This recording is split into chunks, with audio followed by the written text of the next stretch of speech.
Last time on the WizardCast. Mark, what are you doing? I'm actually getting ready for the show. With dice. 1 second. Persuasion check. Yes, with dice. Yes, it's actually really important. If you're going to act like this is a Dungeons & Dragons game, can you at least not use the big fuzzy dice off the Buick? Hang on. No. How come I feel like I'm talking to a magic 8-ball? Signs point to yes? No, that doesn't seem right. I'm Brian Kwong. And I'm Mark Ross. We're Salesforce experts that love talking about technology and Salesforce. We also love humor. Doesn't mean we're actually good at it. In the Salesforce community, I'm known as the Salesforce Wizard, likely due to me wearing a wizard hat at Salesforce events. And I'm known as Salesforce Yoda for pretty much the same reason. You should see the ears. We have a passion to help educate and entertain people. So we've joined forces to create WizardCast. We've got tips and best practices. We talk with interesting people. All mixed with quote-unquote jokes and humor. Welcome to the WizardCast.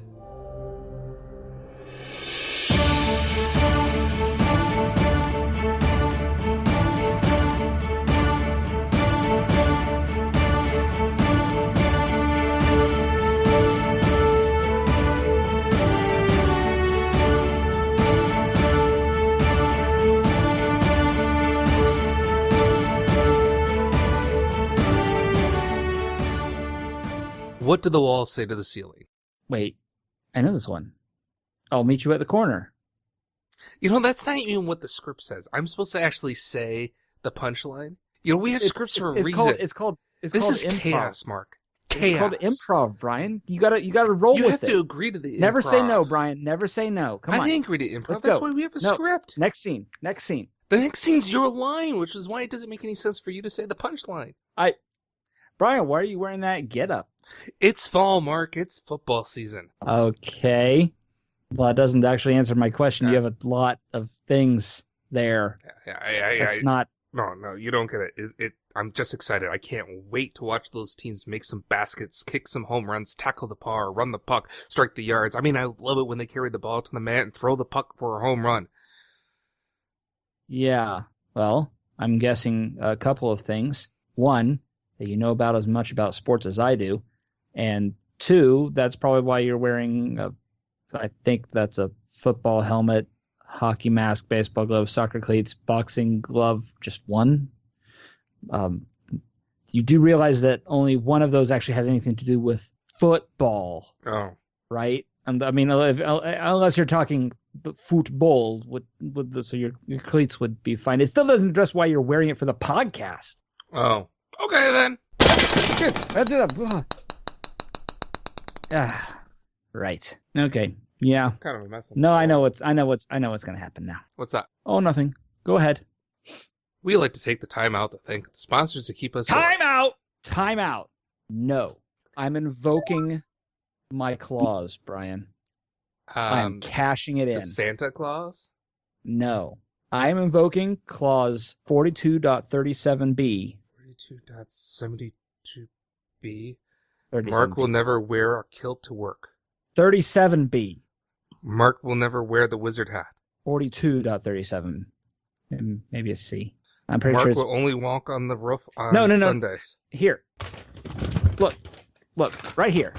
Mark will have one opportunity to completely control one episode of the WizardCast. Well, then you probably should have started the WizardCast with that clause. We're halfway through now. I know what I'm doing, Besides, more or less. Mark, we're not really doing a sponsor. It's really a plug for charity. Exactly. And what better way to do that than to actually do a live sample of what that charity is? Yeah, we do that on Mondays at 8 p.m. at twitch.tv/SalesforceYoda. Let's do it for the show, Brian. Let's do it for the show. Oh, so you don't want it live, you want to record it.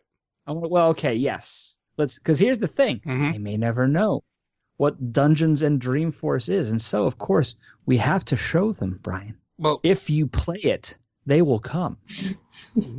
no, we can tell them by simply saying that Dungeons and Dreamforce is where we Nope, play not Dungeons good and enough. Dragons.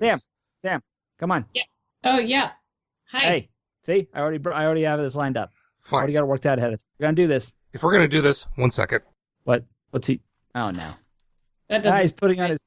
Now, yeah, he's putting on his costume. Okay. Oh, Since podcast is an audio medium, I will narrate what's going on. Oh, that's He has cold. put on a very dark robe and has spilled ice water on his crotch. Oh. Now he's taking the robe off, presumably to dry off his crotch. Now I'm ready. You good? You ready? I spilled my water all over myself and on the floor, but I am wearing the wizard cloak. I am ready. Keep it warm. Yeah. I just did it So, again. Sam, why don't you go ahead and introduce yourself? Oh, hi, Sam. How are you doing? Hi. Hi there. I'm Sam Safin at the Safin Hold. I am participating in Dungeons and Dreamforce for the second time. Super excited. Reprising my role as Brunhilde Battlehammer, aka Trailblazer, all in the name of a good cause and also an excuse to play D&D. Indeed. So, what is D&D? It's a life choice, man. It's a way of life, man. I believe for equal rights for D&D players. Paladins are the same as monks are the same as clerics, man. For those of you who actually don't know what Dungeons and Dragons are, it's really a story-driven role-playing game where people basically pretend and act to be other characters. And it can get really complicated and really detailed where people come up with huge backstories, right? 2,000 pages or 2,000 words of fan fiction in order to explain what has happened and what's going on. But at its heart, people are pretending to be a different type of character, and they're guided along the world by what's called a dungeon master, who essentially plays all the other characters that are not the players, and gets to call the sites. Yeah, he's basically God with a lowercase g in the game world, because what they say goes. That's fine. Yeah. Okay. Exactly. What happens when the game is over to that DM is a different issue, but effectively during the game, what the DM says goes. Is what happens. Exactly. With, Unless you think that this is just madness that has nothing to do with Salesforce. I myself have been doing this Dungeons and Dreamforce this is now the second year. I'm sure we'll keep doing it. But the idea is that we are playing Dungeons and Dragons with people who are community members, the Salesforce community members. We're also doing it at Dreamforce. We're going to do a live show at Dreamforce. At Wednesday at 11 a.m. to 1 p.m. At the Marriott Marquis. You can find the Eventbrite to register in the show notes. Exactly. But to take that one step further, I myself am going to be the dungeon master of these games. And what I have done is actually crafted a world. I have made, essentially imagined and described and come up with the background and the history for a world that is directly influenced by Salesforce. And so in that regard, I can go ahead and give you some explanation. The entire thing takes place in the realm of Forcelandia. Think like Game of Thrones. All right, we'll start there. Dial back the blood. Add an actual benevolent ruler. Maybe dial back the nudity as well. Yeah, let's take that back a few notches. Yeah. Fine, Sorry, I'll put the clothes back on. It's a family podcast.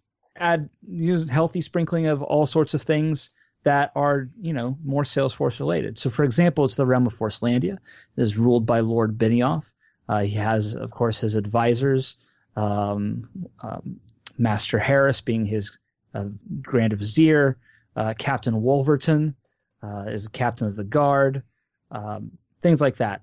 But then also beset on either side by opposing countries such as the Oracular Empire. And so it's essentially, if you kind of get the idea, it's basically take a fantasy world and just Salesforce it up. Just kind of orient all the names and all the concepts around Salesforce things. And it sounds ridiculous, but it's actually, I think, fun.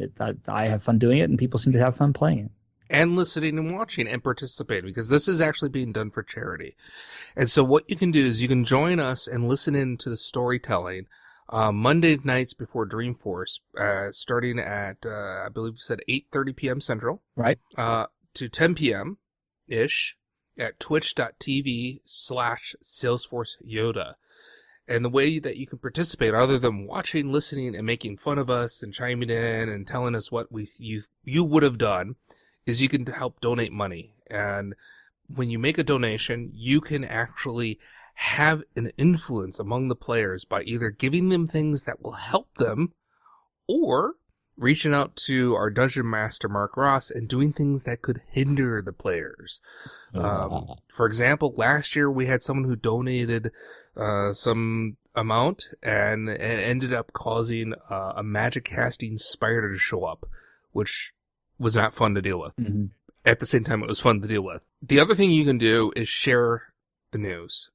I would love to see as many people as possible watching, even if they're not donating, just to share in the experience and then share that fun with other people so we can get more people, because the more people, the more likely we are going to get donations. And involve your company as well. Talk to your marketing people, talk to the folks maybe at Human Resources that might be involved with the donations, and see if you can get the company to donate. And when a donation occurs, we will say on the air, in the stream, who donated and what was going to happen because of that donation, and it's also posted on the website. So it's a nice way to kind of get some awareness of your company in the Salesforce community, and it is wholly possible that at least one tweet will go out because of their donation, and chances of getting retweeted and shared a lot out on social media.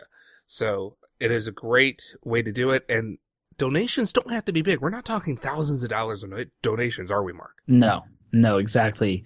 Donations as little as, what is it, $10? $10. $10. Donations as little as $10 will actually help the players, and of course will help the kids as well. You can go much higher, of course, if you wish. There's all sorts of additional tiers of things you can get to help or hinder the players and to help the kids.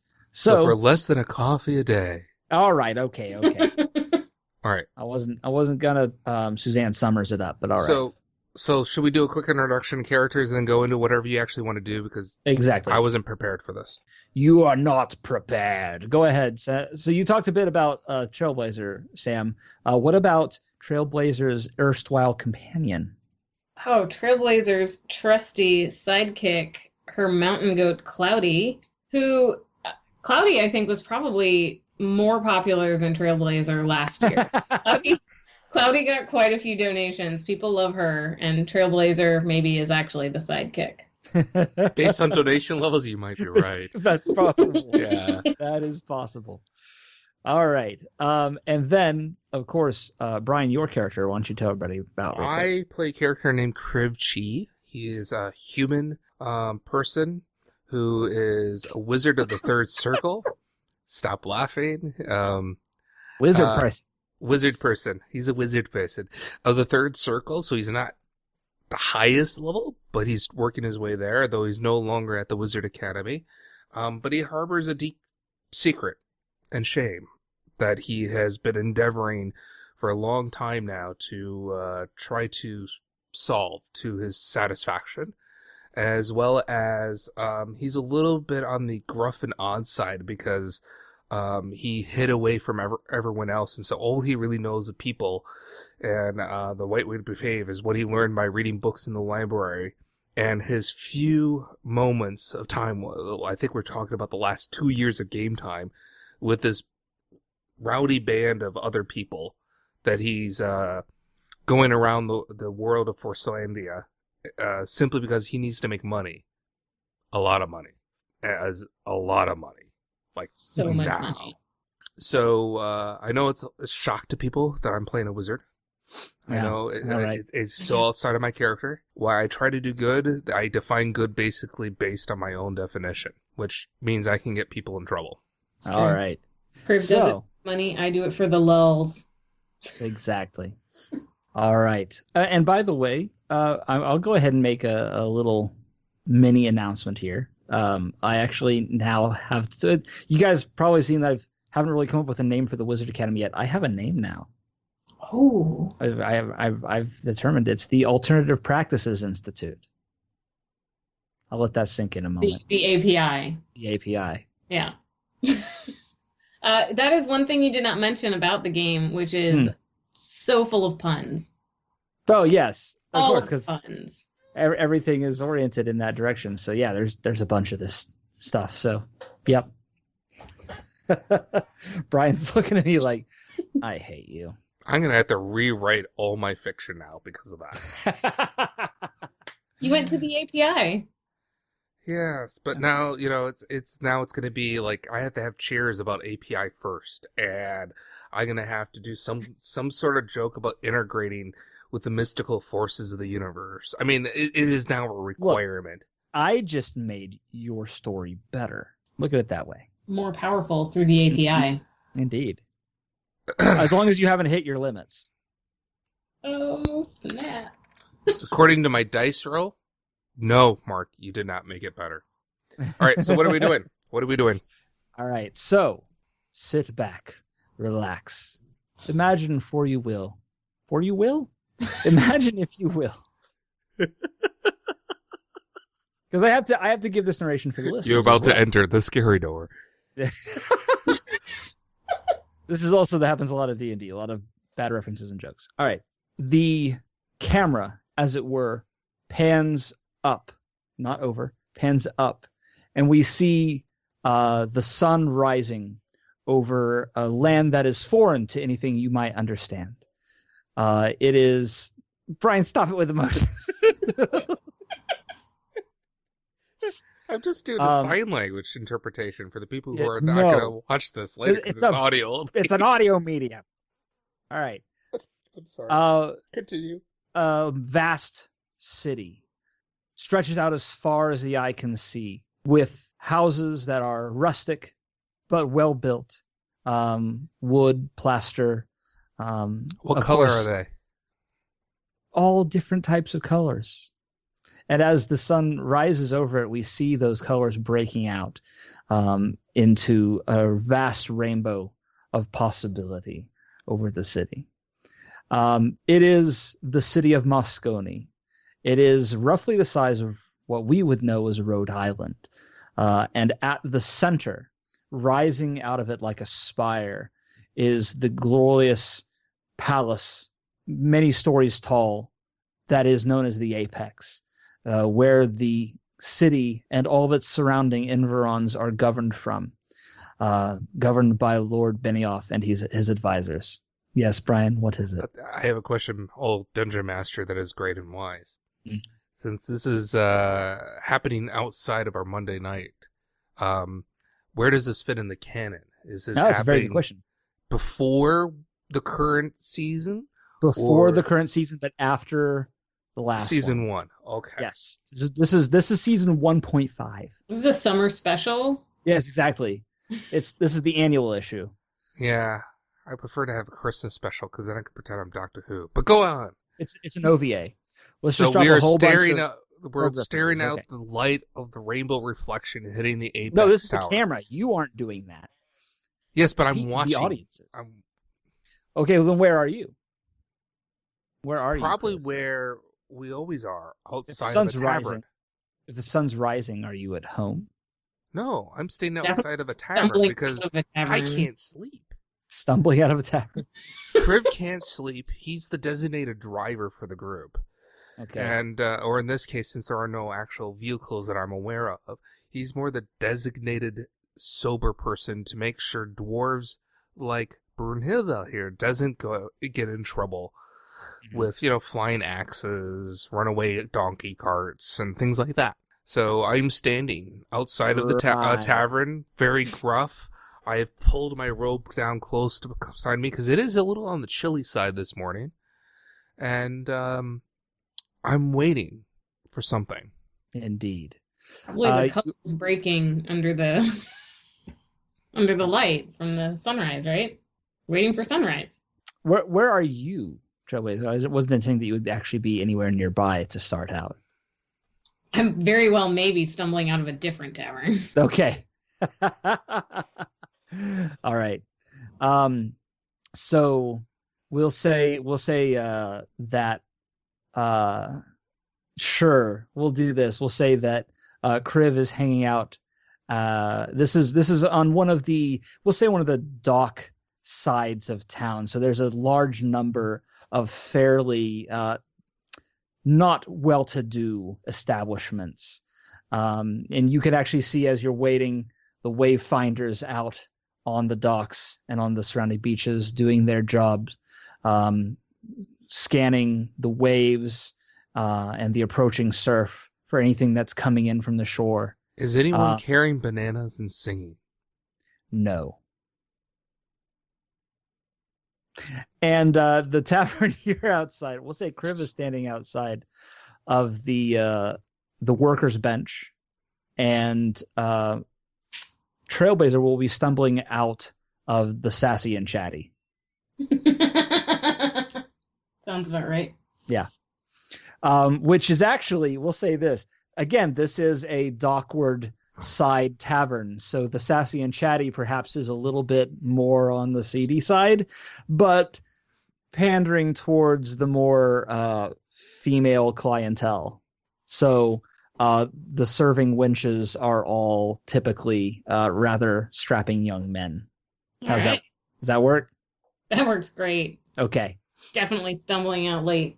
Equal opportunity. All right. So you see You Kriv. being whom? Thank you. Kriv. As you're standing, you're waiting, looking out, you do see a figure kind of stumbling in its approach, wearing another similar robe, not too different from yours. Another pointy hat, but this one quite battered. The tip is kind of bent, slumping down, and now some. Does it have the seeming to word pick up your wizard pace. spelled with 2 Z's on it? No. That's another nerd reference. No. Do You're leaving all I, the audience behind. do I recognize them? In the light as it continues to rise, as he gets closer, you do recognize him as the person that you are actually waiting for, and that would be your particular contact, known as Quick. It's about time, Quick. Do you know what time it is? You know how long I've been waiting? It's way too early. Why would you call me out now, huh? Why would I call you out now? I called you 2 days ago. I've been here for 2 long days. What day is it? It is Thursday. No. Yes. Hey, and he calls out to some random wayfinder that's just, picking up a crate off of the shore. Hey, what day is it? Thursday. Damn it. Look, I lost track of time. I got busy. I was working on this for you, huh? And he holds up this little vial with some sort of grayish, greenish.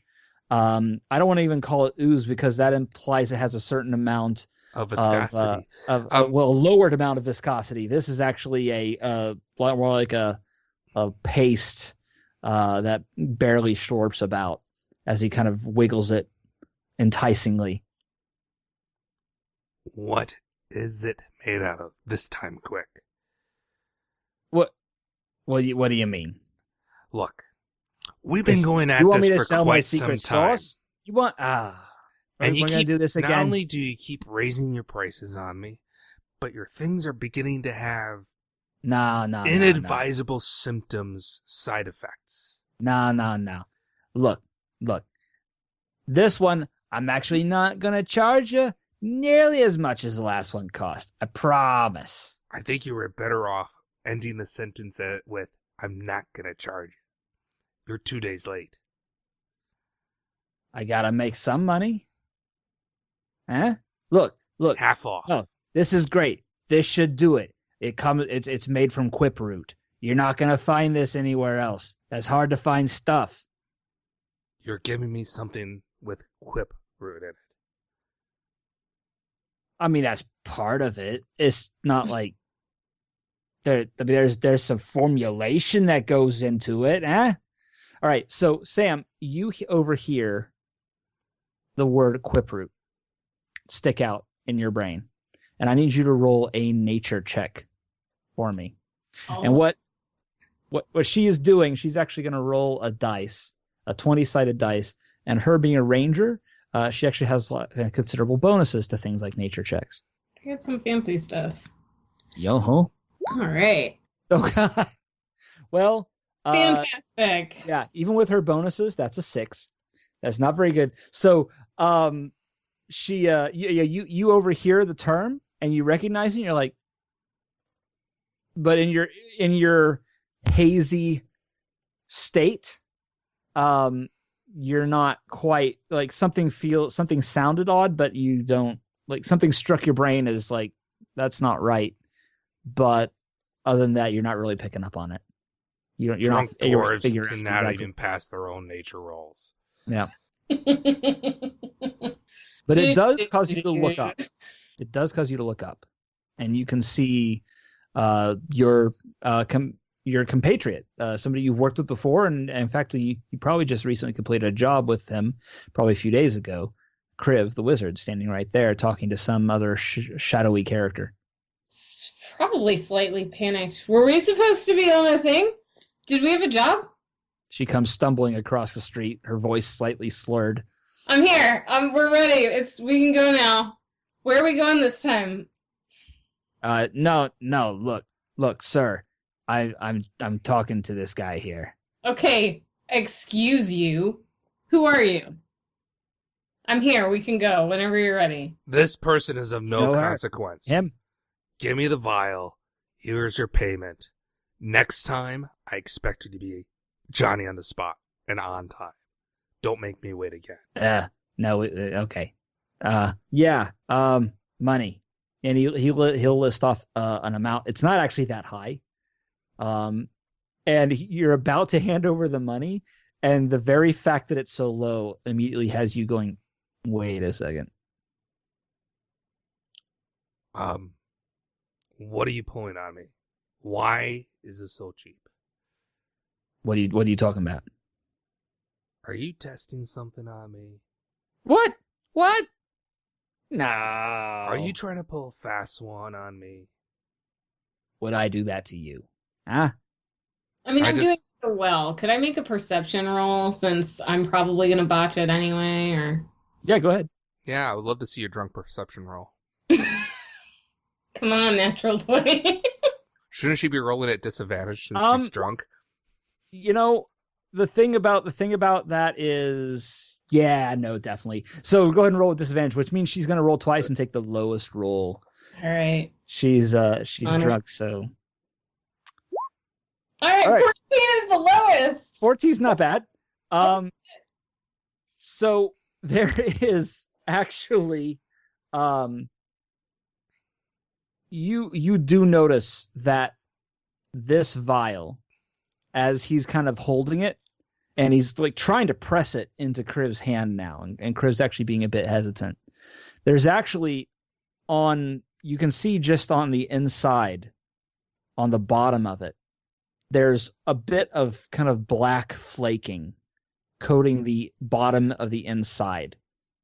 It doesn't look like it's the same color as the rest of the stuff inside the bottle. Hey, what's that? Poke the bottle. He's trying to ignore you. He just keeps trying to, come on, give me the money. What is that black stuff, though?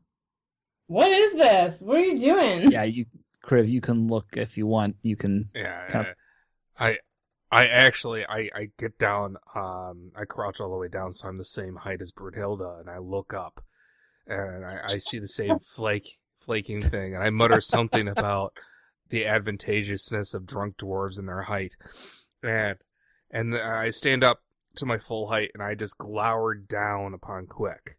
I don't say a word. I just give him the most evil stare from underneath my cloaked hood that I could possibly give him. Basically, I'm wordlessly persuading him to tell me what the hell's going on. Roll intimidation, please. There we go. +2. Well, that's for a total of 5. Gosh. What? Take it. Come on. Look, take it. And he starts like actually trying to press it like against your chest. And at this point, out of the tavern, because you've been standing outside the tavern. You haven't actually seen who's in the tavern. At this point, stepping out of the tavern will be a small group of people, and they don't actually look terribly inebriated, but you do recognize all of them, most especially the one in the lead, as he steps forward and kind of shoulder checks almost innocently. It could very easily be mistaken for an accident if one weren't in-depthly aware, which is not a word, in-depthly, intimately aware with this person's particular idiom. Shoulder checks Quick, aka Quick the Creator, and the vial drops from his grip and it smashes on the ground with this goop splattering everywhere. There's actually, it's weird. You shouldn't have been able to hear a splorch sound as well as the glass shattering, but somehow it was like a custard kind of falling apart. And grinning that grin is somebody who you know from the Alternative Practices Institute, one of your fellow students, known as Derek. What was his last name? Derek Ratherby. Ratherby what?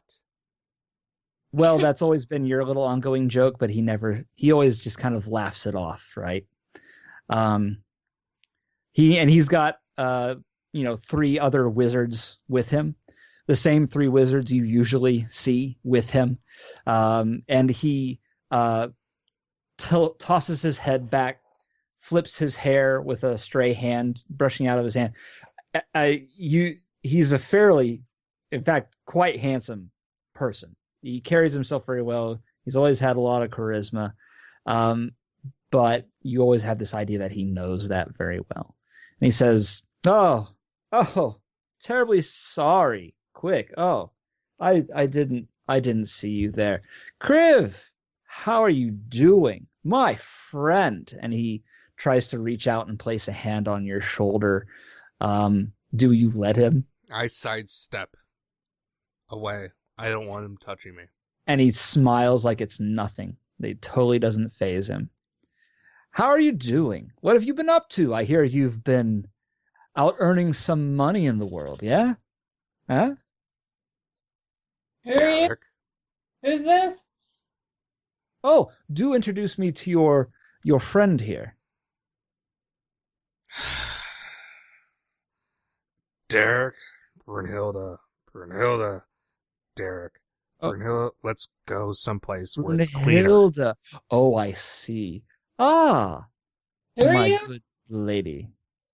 Derek Ratherby the Third. Rather be Casual what? service. Oh, you. I'd rather be someplace else.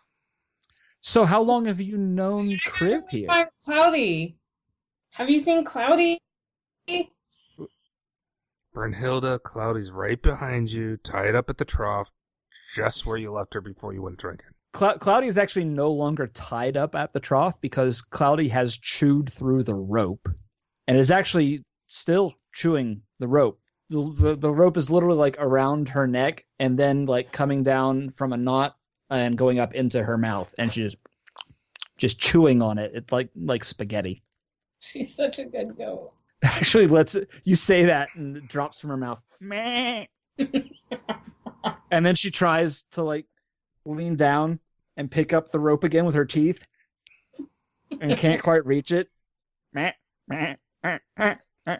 Yeah, she's having some trouble, but she's going to keep at that for a little while. She's going to be busy. Sounds about right. Yeah. How long have you known Kriv? Couple of years. I don't know. Really? Done some jobs together. That long? Wow. Did he ever tell you about the time that he Now, was studying to... Derek? No. Oh, but it's hilarious. This is not story time, Derek. Oh, look.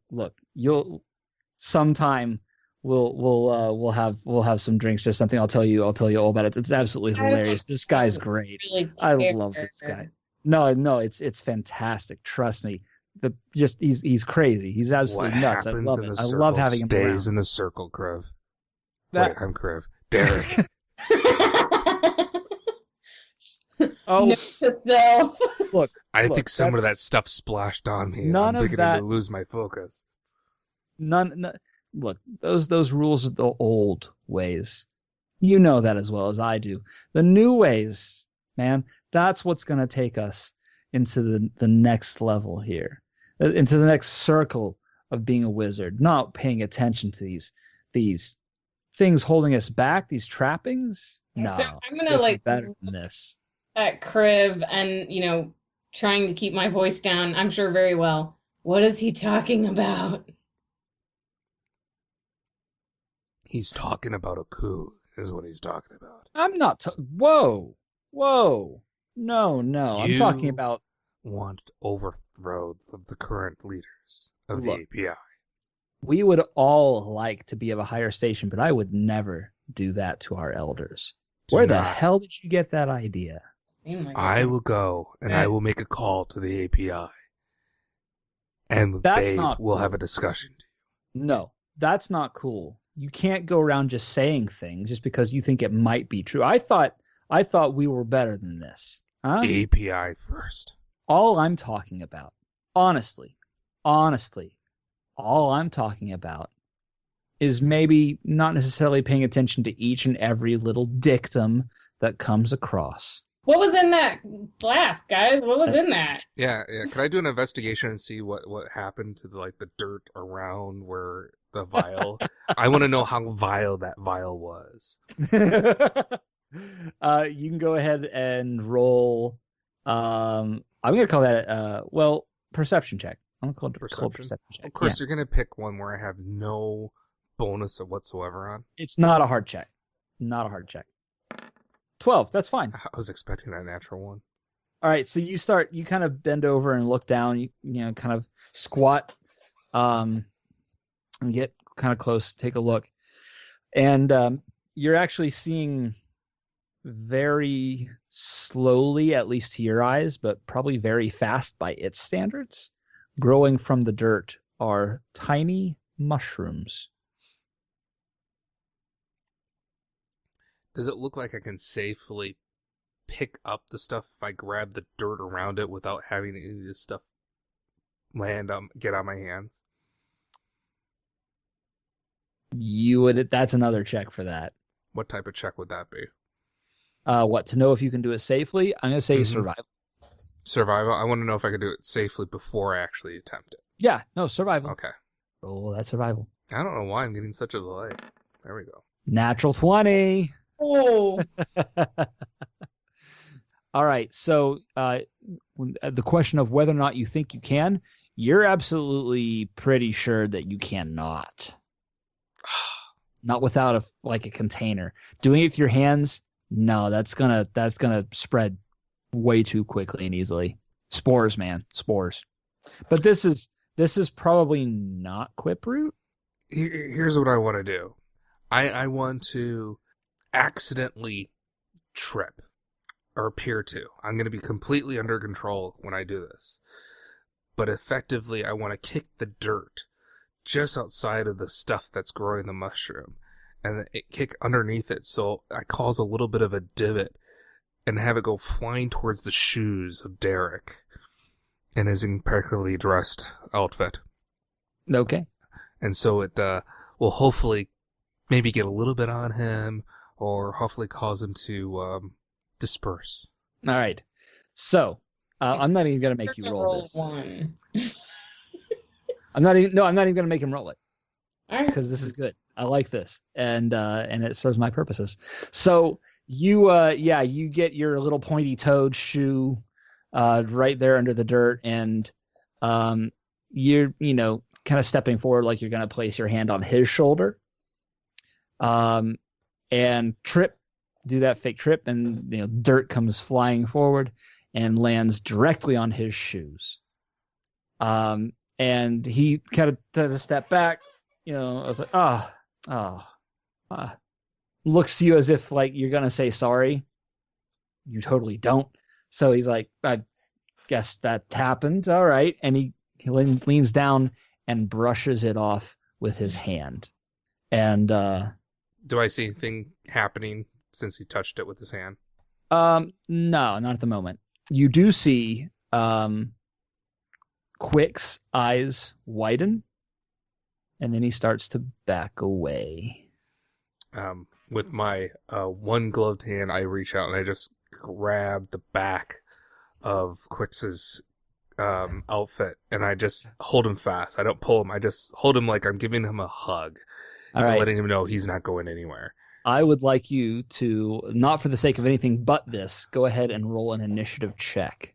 I'm going to roll that against my own for him. Ooh. 19 up with 20. Oh, man. And he got a 9. All right. So, yes, he can't get away fast enough. You snake a hand out and just grab the back of his collar and pull him in for a overly tight buddy hug. He's like squirming. Yeah, friend. Let me go. The wizards are all really close, huh? We're a deep order of brothers and sisters in the circle. Yeah, totally deep. Yeah. Can I go now? That's so great. You don't have a lot of that with dwarves. A little bit, I mean, obviously it's different for me. I'm on the surface. I don't. Yeah. I mean, we have dwarves in the city. You all know that. I just. Yeah. It's not quite the same as what you have. You obviously have. How long have you known each other? How long have you known all these people? A while. Yeah. And so at this point, Derek is he's finished brushing off his shoe. He looks up and says, well, this has been fantastic. Just great. Look, Crip, I have something that I heard about. I was going to try and interest you to see if you might, want some involvement. I want you to make a part of my effort, because, well, look, and he kind of pulls in a bit close. He doesn't lower his voice enough for your liking, but he pulls in a bit close and says, because I know you've got that stuff, right? I've seen it. I know, man. And I heard of something that might be able to help. So I thought that, and then he looks down at his hand and he sees literally tiny mushrooms, each about a centimeter tall, half a centimeter tall, growing off of his fingers. And he just looks.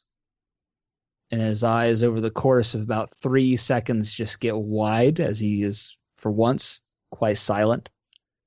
Oh, what the... He just freaks out and starts waving his hand around, and the mushrooms are not coming off. They're just plastered to his hand. Get it off. What the hell? Roll a strength saving throw, Kriv. Sure, you're going to make the wizard roll a strength saving roll. It's not intentional. It's just the way it's happening. 6. All right. And I'm going to roll an opposed roll for that. Never mind. Quick tries to take the opportunity to rest free as Derek bumps into you, but he rolls a 3, so you can't even beat your measly 6. No.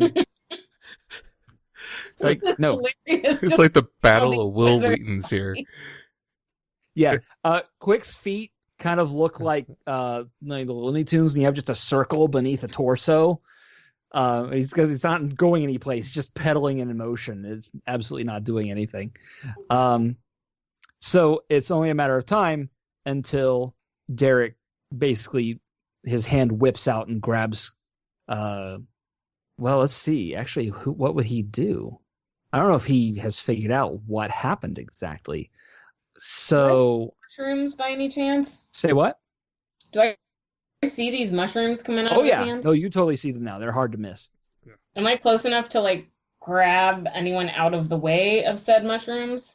Or make a nature check to see if you can tell what type of mushrooms? Or try again with either of those options.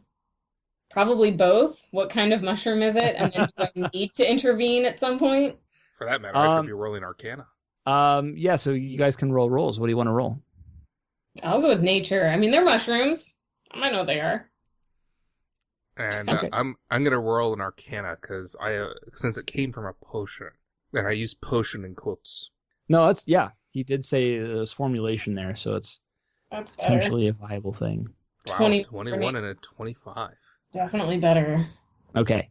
So I will say you probably now both have an idea what these are, seeing the behavior, seeing how resilient they are, and having a good idea as they're starting to grow what their coloration is really looking like. These are semi-unnatural mushrooms. They do usually they have to grow usually in places that have a lot of background magical radiation. And clearly whatever junk he's got in here is helping to facilitate that was in the vial. These are known as mushboomies, and they do tend to grow. They'll basically grow and attach to anything that they come into contact with, and if they grow too big, they tend to explode. Do we know anything that counteracts them, slows the growth, or destroys them? Let's see. You guys rolled really high, really well. I'll say from the Arcana perspective, Brian, you would know that an overabundance of energy is usually enough. And by that I mean usually fire, electricity, things that are just it can't handle it. It's just like any other plant, So, you know. So I look down at Quick. And hang on with the nature Trailblazer roll. with your nature roll. Yes, you would have an idea that there are some rather common antidotes, as it were, some natural materials that will just neutralize it. Screw natural. So I look down at Quick, and Actually, you know what? You know what? Seawater, salt water. Oh, is there any way now to I'm really torn. grab him without touching the spores? Like, say by, I don't know, his robe? To grab who? Derek? Yeah. Right. Well, I mean, he got it. obviously needs to go into the water nearby. Just Okay. shove him on in there or something. No, I don't know. I got something that'd be funny that we both get to do what we want. But okay. Keep in mind you don't know the saltwater thing though. Yes, Chris, I know so that. you have to remember that. But just in case my plan goes awry, we're close to water at hand. All right. So I tell you what. Let's do this. Let's go ahead. We're gonna keep the initiative. So I'm gonna actually keep track of you guys' initiatives here. I don't think Sam's rolled initiative yet. Has she? I have not. No, you wrote an initiative at 10. Why don't you go? Yeah, go ahead and roll. No, it's that's a Oh, you want me to wait. roll again? no, not you. Okay. No, I want 15. Trailblazer to roll again. 15. All right. Kriv, you got a 19 or no 21. Yeah. And you got a 15. Yep. Highest goes first is the way it works. All right. Quick has pretty high. He's got 25. He rolled an 18 and has a +7. And then Derek is not that great. All right. So Derek is definitely going last. So Quick actually gets to go. Quick is going to make a genuine attempt now to wrest himself free. So let's do this. I'm going to roll a acrobatics check for him because he's going to try and squirm out of your grasp. So Kriv, you need to roll an athletics check to contest his acrobatics. Yeah, that's probably going to fail unless he rolls a natural one. Yeah, you rolled a 23 and you rolled a 5. So at this point, he has actually like kind of dip, duck, dive, and gotten out of your grasp, and he is beginning to bolt. You do have the opportunity to make a quote since he's moving out of the way. Out of your range, you can make an attack of opportunity, but it would have to be an attack, not like a grab. Yeah, let him go. I'll find him some other time. Okay. So, I shout out to Derek. So he's making a bolt for it. Your turn. Yes. Yeah, I shout out to Derek, and I say, lift your hands and cast burning hands. And as he goes up to do it, at the same time, I'm going to cast Burning Hands. So our 2 spells, he's shooting flames from his hand, and I'm going to shoot my flames towards his hand. So in an attempt that we're just going to completely overwhelm the mush boomies. Okay. And I will All right. hopefully not necessarily get too much of his nice clothes on fire. Now, I would like to genuine hope. But we're aiming up. We're aiming up into the sky, so we don't. But then hit you're anyone. gonna do what? Like, I'm confused. So what we're doing is his hands up in the air. So I'm gonna have. I want him to cast Burning Hands, shooting up Yeah. into the skies. Right. Yeah. So he ends up Fire with goes his up into own the sky. hand going into fire, and then I'm Mm. gonna cast Burning Hands, crossing him. So my flame goes over the hand that has got the I mush see. boomies on it. I see. So in the attempt that we're gonna double Burning Hand the mush boomies. Okay. All right. So he's panicking at the moment. He's gonna. Are you gonna hold your action until it's his turn? Yes, I'm Okay. shouting this direction at him. All right. And why don't you go ahead and roll an intimidation check again to try and snap him out of his panic. I got him more in charisma. 16. That's not bad. That's not bad at all. All right. So while you're waiting, he's looks like he might be kind of coming around looking at you now with wild, panicky eyes. Trailblazer, what are you doing? Brunhilde. How far are we from the water? I'm gonna say that you're on a dock bar, a dock tavern. So you are, let's say, it's a fair distance. I mean, is the dock on the bay? You're about 90 feet. So Are we are we sitting, sitting down? Sitting at the dock on the bank. All right. You're about 90 feet from it. Oh man. Okay.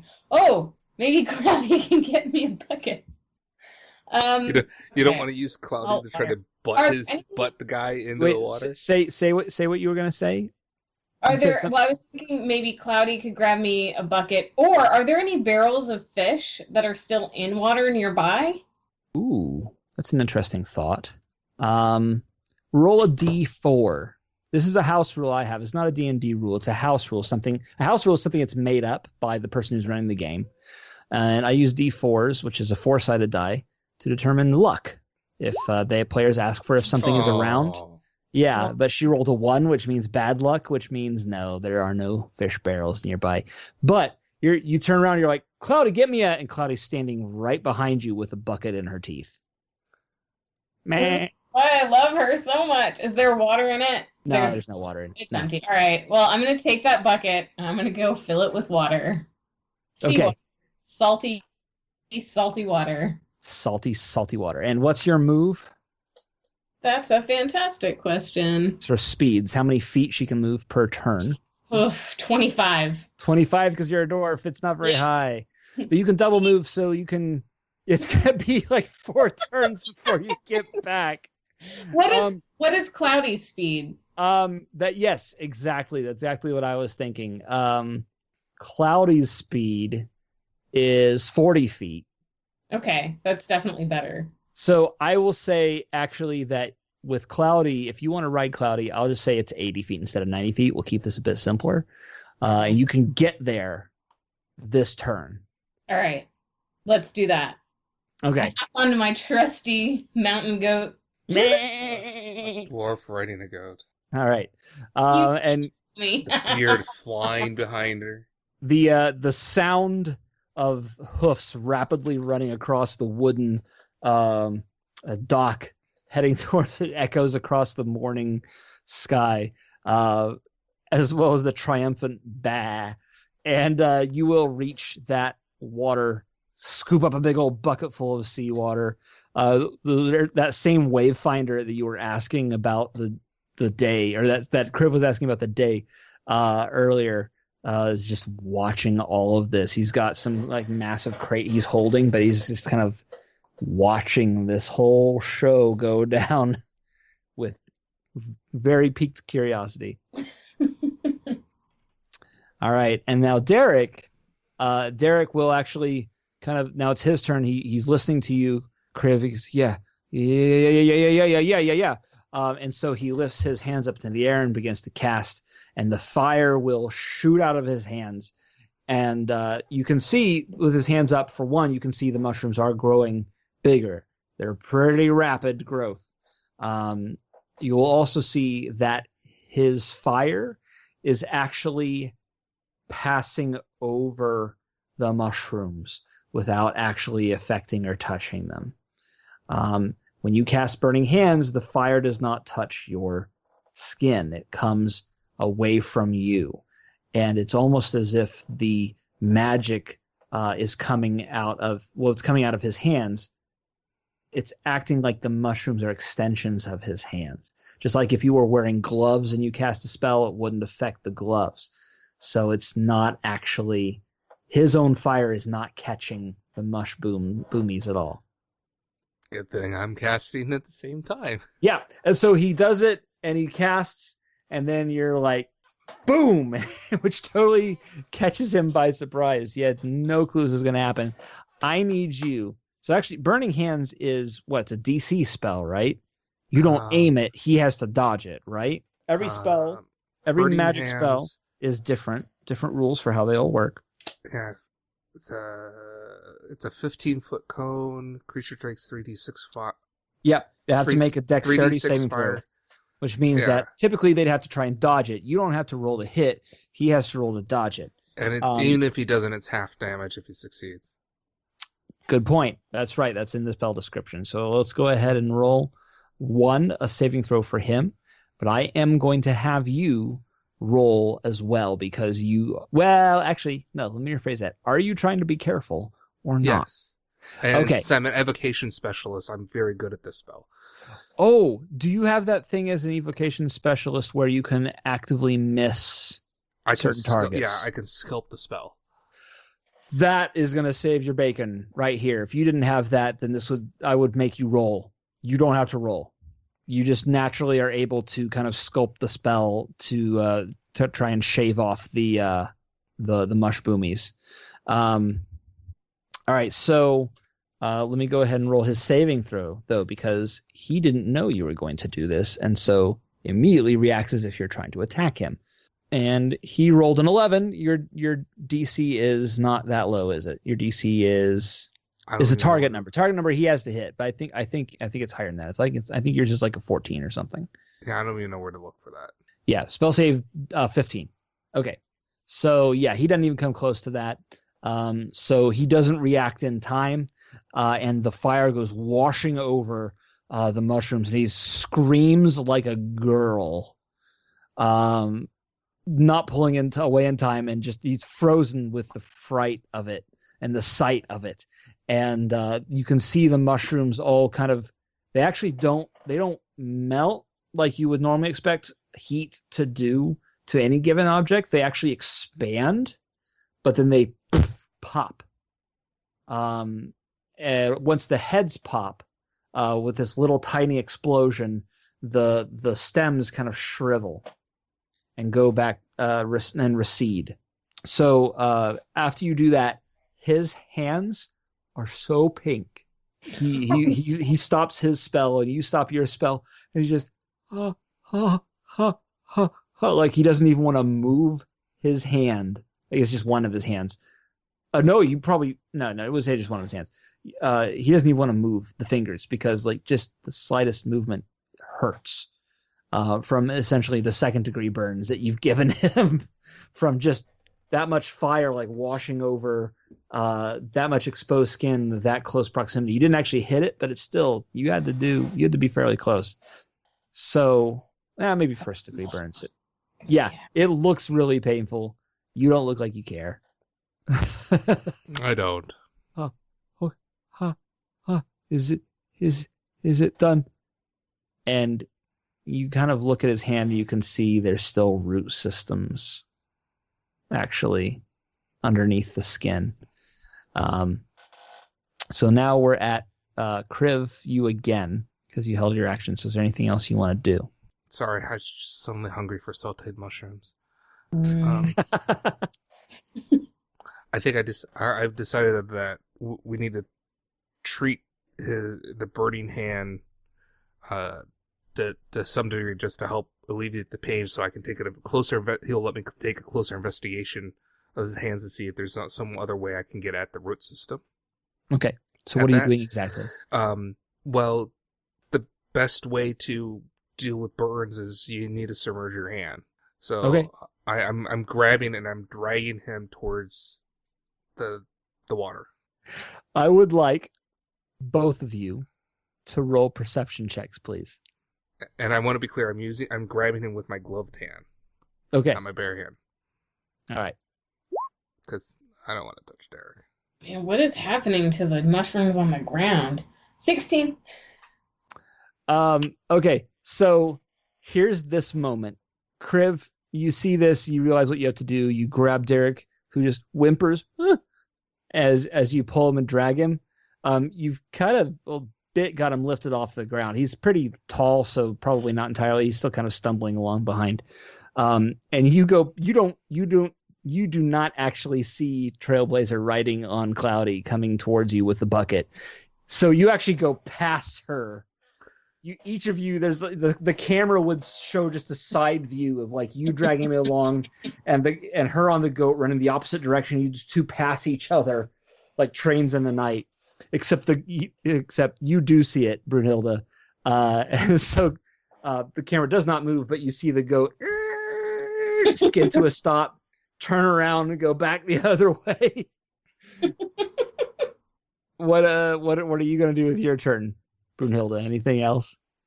Water! I love the water! Hand in the water! Just shouting various versions of hand, water, water, water, hand. Hand, water, hand. Hand, water. And if no one seems to be listening, I will just throw the water onto the hand. I will attempt to throw the water onto his hand. Okay. Well, I mean, it's a early morning. There's not a lot of bustle. There's not a lot of noise. Griff, it's going to be pretty easy for you to hear her. So it's up to you as to what you want to do. Derek is actually going to be like, huh? That's his turn. So he's going to try and dig his heels in. It's up to you as to what you want to do. I immediately stop, because if the water's right here, there's no reason to take him to the bay, as much as I would love to. We had our comedic moment. Yeah. Yes. yeah. So I go ahead and I stop so Brunhilde can douse the hand. All right, so we'll just pull all the initiative back into itself now, and you guys can get all together, and you grab him by the wrist and you force his hand into the water, and he goes because of the relief of the burn suddenly on that hand. Everyone knows how much salt feels good on an open wound. Yeah, I was like, I don't know if he'd be really excited about Well, that's a good point. It's not an open wound per se, but it is a burn. I think it's the same thing. Yeah. Yeah. So although if it be like, hey, and then horror on yeah. Like, yeah. No, it's a bit of a roller coaster for a moment, because it's like the sudden surprise that of the feeling, actually him feeling the root systems like fold and dissipate away. So there's a bit of that. It's like and then there's of the water cooling his hand, and then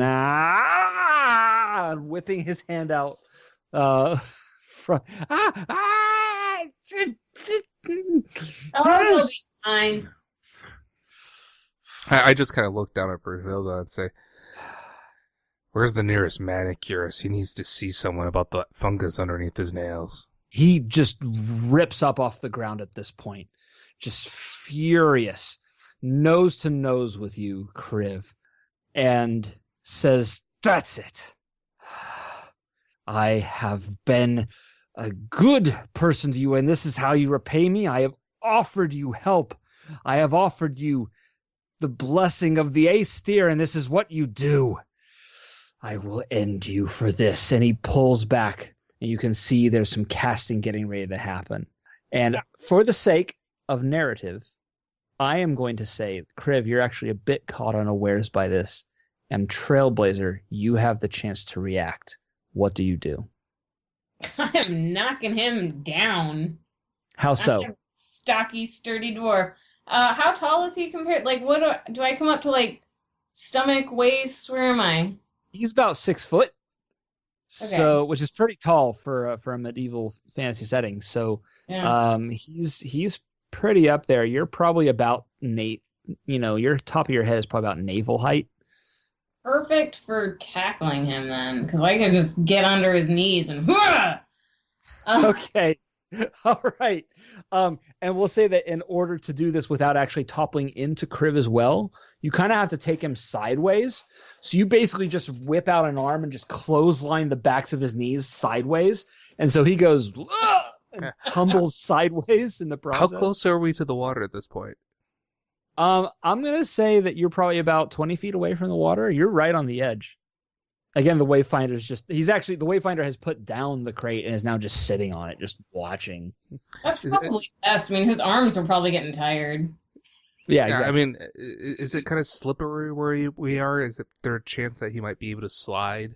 There's a chance. You're on a dock after all. I mean, just because you're near the dock doesn't mean there's water. Why don't you roll a d4? Of course, if we were going to do classical humor, it would have to be he would fall into a pile of excrement of some sort.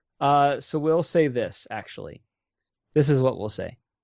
The Wayfinder has been, for the past minute or so, he has put his crate down and he's just sat on it and he opens up his lunch pail and he's just having a snack while he's waiting.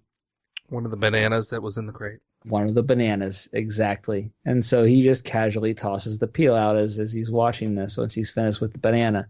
As you did back then, yeah. As he did. And so Brunhilde, as she catches him in the sides of the legs, makes him stumble, he will just step right on that banana peel and into the water. Oops. And after a couple of seconds, you'll see the hand go shooting up out of the water.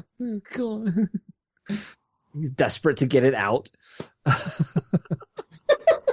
You didn't want to join his coup, right? So it's okay that I did that. API first. Yeah, so roll me an Arcana check, Riv. Okay. 16. All right. I will say this. You recognize that the spell he was going to cast was not a low-level spell. And in fact, was probably higher than someone of his circle should be able to cast. So clearly he's been studying a little bit of extracurricular. You're not entirely certain what it was, but you recognize you were able to determine the level of output. The energy pattern. Yeah. There's a very good chance that she just saved your life. I just kind of looked and said, thanks. So you weren't gonna. Good. I'm glad okay, good. I wasn't sure because we saved from the mushrooms, the mush boomies, but then, all right, good job, Cloudy. And as the camera pans away, the two compatriots share a moment together. We pull back. We see their silhouette looking out together onto the restful sea, and then back at the back. Now the camera pans far enough that we can see Cloudy munching on something, and then bending down and eating some of the mush boomies, and just continuing to munch. And then we fade to black. And then you just hear the words, "You haven't had breakfast. Let's go buy some sauteed mushrooms." I'm buying. And that is Dungeons and Dreamforce. Whoop, whoop, whoop. So thank you very much, Sam, for joining us, for helping out my little experiment here. I knew there was a reason why Chris liked you. Thank you for having me. Yeah, and this is actually the thing. Yeah, we had said in the game we just started that for some reason over the past couple of years between the two seasons of Dungeons and Dreamforce that Kriv and Brunhilde had established a bit of a not a relationship in a romantic sense or anything like that, but they like Kriv seems to listen to her. A rapport. A rapport, yeah. He seems to pay more attention to what she says than what other people say. And so I thought this would be a great idea to explore that and actually come up with how that happened, how that story took place. So That was pretty cool that we get to do that little bit of backstory.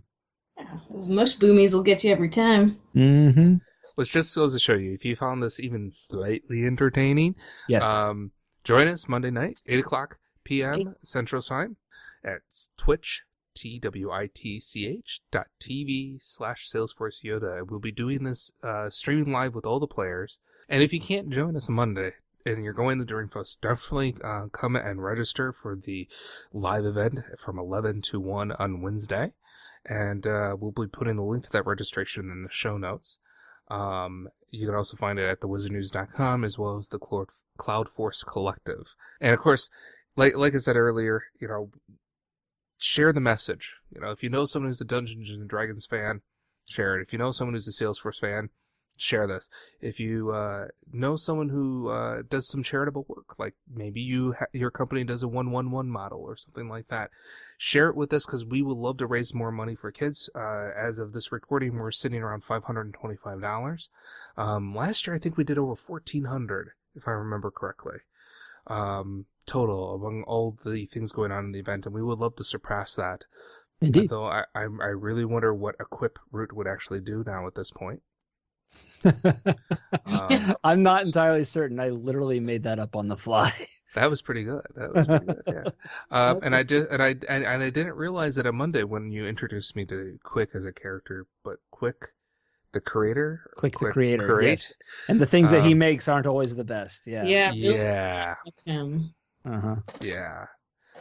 Skipping those required fields and validation rules to come for your final outcome is never a good thing. He's a corner cutter. Anything you would like to add, Sam or Mark, to close us before we close things out? Join on Monday. Ton of people.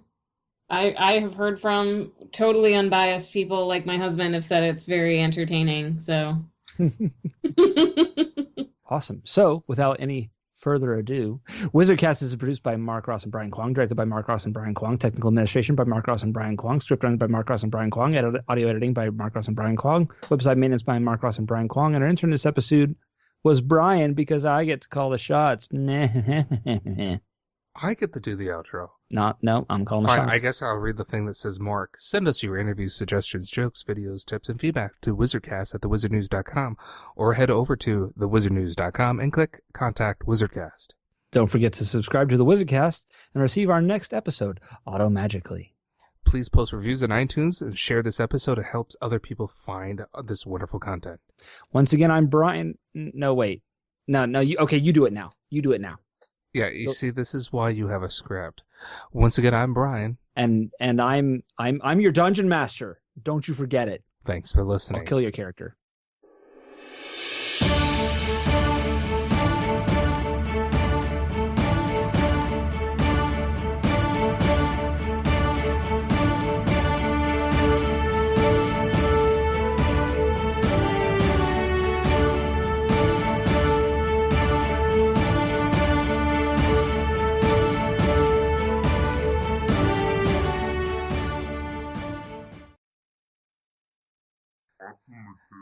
The deuce? What was that? Did you do something to your audio, Samantha?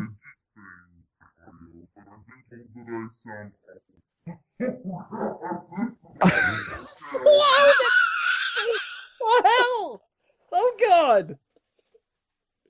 Our guest, Mark, I'm sorry. Did you get Samantha Safin as our guest, or did you get the devil? Samantha Satan is who I got. Samantha Satan.